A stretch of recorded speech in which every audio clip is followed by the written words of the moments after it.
스즈메의 문단속은요, 사실 영화 초반에 핵심 주제 하나가 이미 나오는데 이것만 알고 가면 영화의 거의 모든 걸 다 알 수가 있어요. 딱 하나만 빼고.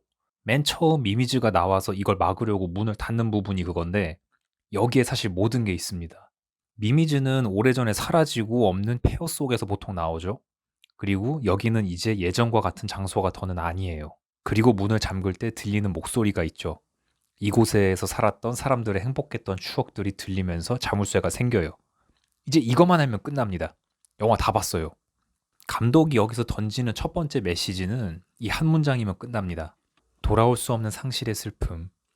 닫아도 계속해서 흘러나오게 되는 그리움을 닫을 수 있는 유일한 방법은 그 시절의 아름다운 추억, 그 시절에 감사하게 되는 마음을 가지는 거. 바로 이겁니다.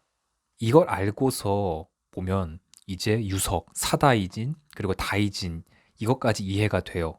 미미즈를 봉인하는 게 유석이라고 했을 때 미미즈를 상실, 유석을 추억이라고 치환하게 되면 모든 게 이해됩니다.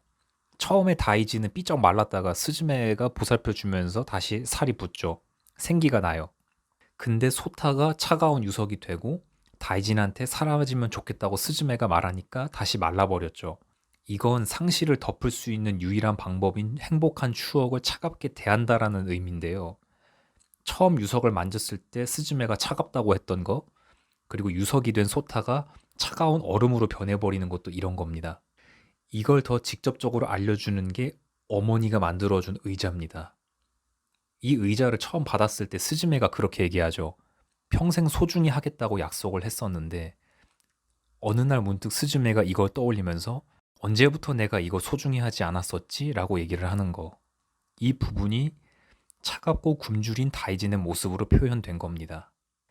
이 다이진이 누군가를 기다리고 관심과 사랑을 받고 싶은 그런 잊혀진 추억이라고 한다면 사다이진은 주고 싶고 지켜주고 싶었던 어머니 그리고 타마키 이모의 추억이라고 보면 될 것 같아요. 영화 중후반까지 다이진이랑 사다이진이랑 타마키 이모, 스즈메 이 넷이 다 사이가 안 좋으니까, 즉 소중한 추억과의 사이가 안 좋으니까 미미지가 계속 나오게 된다라는 겁니다. 그리고 이 넷이 함께 자전거를 타는 장면에서 잊고 있던 추억과 다시 회복했다라는 걸 보여주고요. 이것은 즉 스즈메가 미미지가 나오는 뒷문을 닫을 수 있게 된다라는 걸 암시해 줍니다. 이렇게 상실의 아픔을 어루만질 수 있는 것은 행복했던 추억, 그 시절에 대한 감사한 마음이라는 걸 한 줄로 다 표현하면 이해할 수 있는데 딱 한 가지 설명이 안 되는 게 있어요. 이건 마지막 주제이기도 한데 왜 소타, 즉 스즈메의 잃어버린 의자 다리 하나는 왜 안 돌아오는가 이겁니다. 이거는 영화 마지막이랑도 관계가 있어요. 그리고 이건 아까 얘기한 것처럼 처음 뒷문을 닫았던 그 장면과도 관계가 있습니다.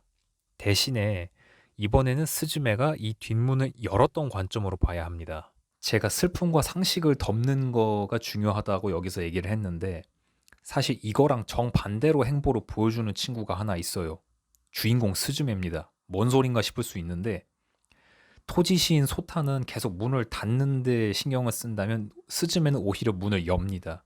그리고 스즈메가 문을 열 때마다 그 앞에 있었던 건 새로운 인연, 그녀를 도와주려고 하는 좋은 사람들이었어요. 이렇게 좋은 새로운 추억을 쌓게 해준 사람들이 스즈메에게 하는 말이 있었어요.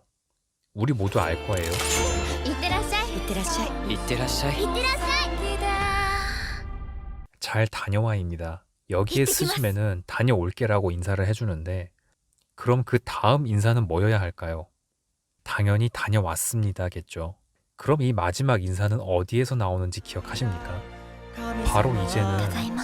아무도 찾지 않는 폐허가 된 어머니와의 마지막 추억이 있는 옛 집입니다. 여기서 스즈메는 폐허 속에 묻어둔 보물 상자를 열고 그 안에 있었던 일기장을 또 열고 그리고 마침내 그 일기장 안에서 떠올리지 않으려고 검게 칠하면서까지 덮어두었던 3월 11일 이후의 기억을 또 열어봐요. 그리고 마침내 기억하고 싶지 않았던 3월 11일 그날의 어린 스즈메를 만납니다. 여기서 다리가 3개밖에 없는 의자를 건네주면서 이렇게 말을 했어요.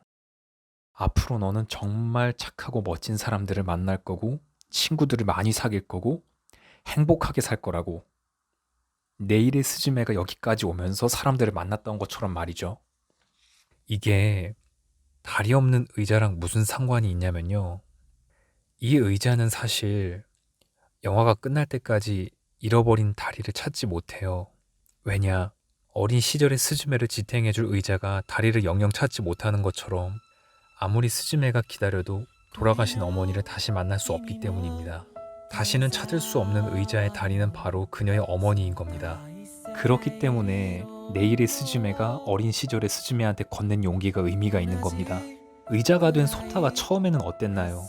다리가 셋밖에 없어서 서는 것도 힘들었지만 스즈메와 시작한 여정 속에서 점점 익숙해지고 뛰어다니게 되고 스즈메와 어린아이들을 지탱해줄 수도 있게 됐죠.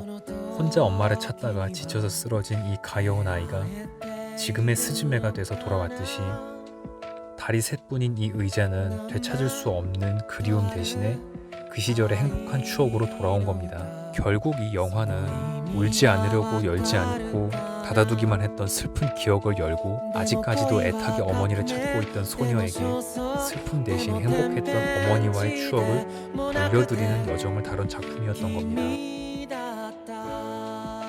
저는 살면서 불러본 적이 없는 말이 하나 있는데요.